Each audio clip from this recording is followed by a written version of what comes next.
नमस्कार, श्री स्वामी समर्थ. मी तुम्हाला आज दाखवते आहे विदर्भातील पारंपरिक मिरचीची भाजी. तर त्याच्यासाठी मी इथं घेतले एक पाटी तूर डाळ, चवीपुरती मिरची, जेवढी तिखट हवं असेल तेवढी मिरची घ्यायची, एक मोठा चिरचा कांदा घेतला, मी शेंगदाणे घेतले आणि ते पूर्ण मिक्स केलं. आणि मी बाजूलाच गरम पाणी ठेवले होते, ते त्यामध्ये घातले, हळद घातली, मीठ घातले त्या आणि कुकर लावून दिले. त्यानंतर 10-12 लसूण पकड्या घेतल्या, आलं घेतलं, जिरं घेतलं, त्याची पेस्ट बनवली. आणि त्यानंतर आपली भाजी झालेली होती, शिजलेली होती, तर मी चांगली लोणून घेतली.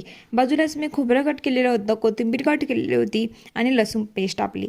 आणि त्यानंतर मी कढई ठेवली तापायला, त्यामध्ये तेल घातले, तेल चांगले कडकडीत तपू दिले. त्यानंतर मी जिरं घातलं, मोहरी घातली, खोबरं घातलं आणि जे लसूण पेस्ट होती ती घातली. ते असं ब्राऊन होईपर्यंत होऊ द्यायचं. आणि थोडीशी कोथिंबीर घातली, मसाला घातला, हळद घातली.